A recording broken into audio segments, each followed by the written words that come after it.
Raso has played over 100 games for the Matildas, and she's also played for some of the biggest football clubs in the world. Raso, thanks so much for joining me. Thank you for having me. I think I should probably congratulate you on the 100 games for the Tillies this year, first of all. But I know there was a pretty big build-up to the game. Obviously, a lot on social media said about it, but what do you remember about that? Like, what made it so special? Yeah, it was really special. I was thinking about it for a little while before knowing that it was coming, and something that I was really proud of. But playing for Australia it has always been my greatest honour, my biggest privilege, and to be able to do it 100 times, I don't think I really realised just how incredible that was. So it was a very special game, and being able to captain the team and walk out with the rest of the team and just enjoy that game was absolutely amazing. What were you mainly thinking about in the lead up, but also you mentioned walking out with the armband, what was going through your head? Yeah, that was nice, but I think I was just thinking about the whole journey.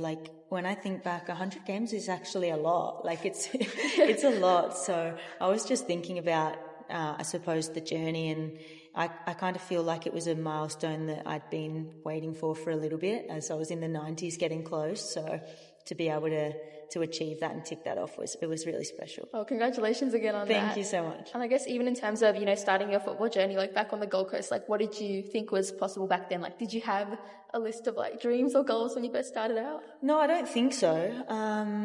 I don't think I ever imagined that I would be this Matilda, or that I would play 100 games for Australia when I was younger on the Gold Coast, just kicking the ball around. I definitely didn't expect to be here. So to think about it like that, it's pretty special. It's pretty amazing that I've been able to do this, to travel to all these countries, to play all of these games, to play in World Cups, Olympics. And I don't think as a young girl I would have imagined I'd have been able to do all of that.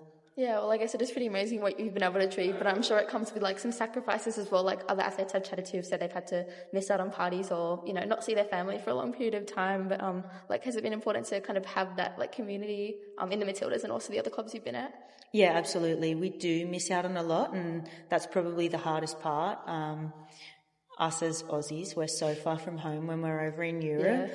So it's really tough. Like you said, you miss your family's birthdays or milestones, and it's always really tough. But we do have a really close group of girls in the Matildas, but also we're very close with our teammates and our friends at clubs. So you get that home feeling, and you get, I suppose, a home away from home with your friends and with your house and different things like that. But you're always missing home a little bit. I'm sure it's all worth it again then when you get to walk out for your 100th game or those big milestones. Exactly. It makes it all worth it. I did want to ask as well though, I'm sure that might have been a bit hard as well, in 2018 when, you're on the other side of the world, and I think you basically broke your back when you were playing for Portland, maybe not even knowing if you were going to walk again, but obviously a lot of other challenges with that. But was there the toughest part about that whole experience? Yeah, that was really tough, I think. I spent a lot of time in hospital, and it was very challenging, and I wasn't sure really how it was going to go and how I was going to feel coming back and playing again, but I just took it day by day and just gaining my strength and things like that again. But my mum flew straight over from Australia and was by my side the whole time, so that made things a lot easier for me, having her there with me. I think there was that moment I may have heard as well where your team had FaceTimed you when you were at a game. That must have been pretty cool to see all the fans chanting your name. Yeah, that was actually really special because I was just lying there in the hospital bed and we'd watched the game on the phone or the iPad or something, me and my mum, and then I was getting this call after the game, and then when I answered it was all of the fans screaming my name. Wow. And it was pretty cool, for them to have thought of me in that moment. It was nice. It was very special. Great to have all the fans thinking of you as well, I'm sure. Yeah, it was very cute. And then I did want to go to that comeback game for the Tillies in 2019, Leichhardt Oval versus New Zealand. And I think I actually have a photo of you. You were sitting on the bench just waiting to go out. I took it. Can I see? And there you are next to Sam, I think. What are you doing? Oh, having a gel. I thought it was biting my nails. I was going to say I must be nervous. No, yeah, but I think you would have just been waiting on the bench, but then going out, and I think you ended up scoring the winning goal there. What do you remember most about that night and that comeback? I can remember being really nervous before the game. I'd been off for a little while and I'd had this injury, and look at me. I can remember feeling nervous, but when I got out there and I scored pretty early. Yeah. just after coming on, and that's when I felt so relieved. I just felt like all of the hard work and getting back to where I was in the place I was supposed to be again, and I'd kind of gotten over the injury. So that was one of the best moments for sure. I think that was also actually my first Matildas game I got to watch. So thanks for making that a pretty special You're night. welcome. It was cool to see. I'm glad to hear that. But I think that was a crowd of maybe 6,000, just over 6,000. But then you fast forward a couple of years and you're regularly playing in front of 25,000, 30,000 people. I think I was at that USA game at Olympic Stadium when it was a record crowd of 35,000. But I guess you've been there to kind of see it improve, and from playing in front of closed doors to that crowd. What has that been like? Yeah, well, it's been crazy actually, to think, when I debuted there was maybe a couple of hundred in the crowd. Then this game, like you said, a couple of thousand, and we played in the World Cup and we had 80,000 people and we're selling out these stadiums game after game, and it's been crazy. I think after the World Cup is where I really saw a huge growth and so many people supporting us and coming to the games and selling them out, and it's pretty amazing to think that all those people are there to watch you and support you, but you hear the noise and the atmosphere, and for us it's what really drives us on when we're playing, because we can hear that noise and we love it. We really love it. Well, I guess going back to the beginning of your career, when you were, like you said, playing in front of a couple of hundred people, on debut, would you have ever thought that right now it'd be the biggest crowds possibly? Yeah, no, definitely not. I think I was just so excited when I was younger to play for the Matildas and achieve this goal, but I never imagined that I'd be, playing in a World Cup in my own country in front of 80,000 people. It's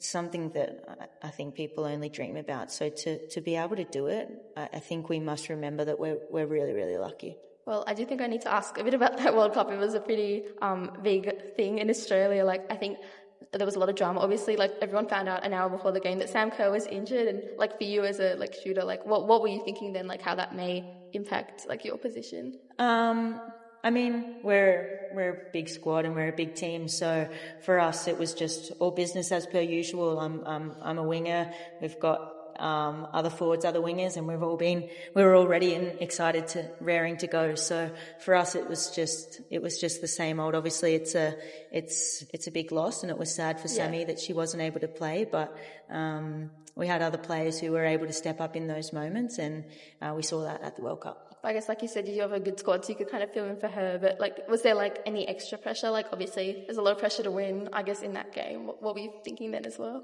No, I don't think we felt any extra pressure at all. It wasn't like that for us. We were just going into the World Cup knowing it was our first game. We wanted to win, and we wanted to set off the start of the tournament in a good way, and we ended up getting that penalty, and Steph scored that goal, and the feeling and the buzz around the stadium and everything was just incredible. So we did start off the tournament the way we wanted, but we definitely didn't feel any pressure. We just knew that we wanted to win the game. Yeah, well, I guess there were some other pretty incredible moments throughout, that game in Melbourne. Is it fair to say that's probably one of the best nights of your life? Yeah. Yeah, and even sometimes people say, "Oh, what's your favourite stadium to play at?" And I'm like, Amy Park, just because I loved that game. That was an incredible night.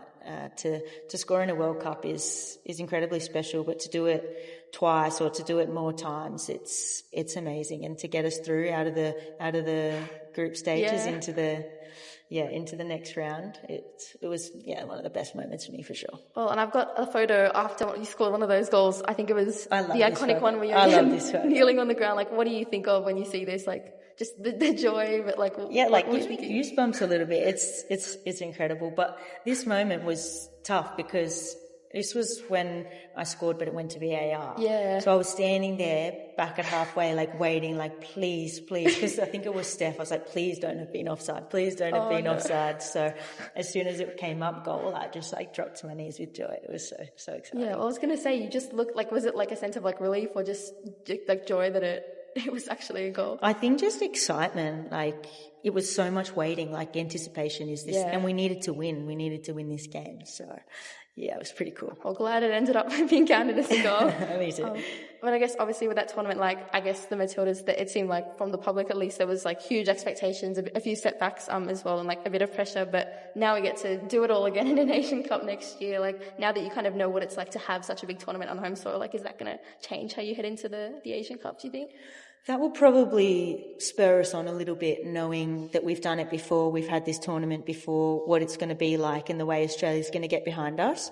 And it's really special for us to play in Australia. Like I said, we love playing in front of our crowd, our fans. So to know that we're able to do that again is something we're excited for. And I mean, hopefully we can go out there and be really, really successful in that tournament too. And I mean, we saw how much like Australia, got behind it. Obviously, like, do you think we're going to get the same result in terms of like how many people are coming along and just the excitement around it? I really hope so. I hope there's a real buzz around the Asian Cup. I think it's going to be a really big tournament for us as well, and I'm hoping that we're able to get Australia out in numbers to all of those games as well.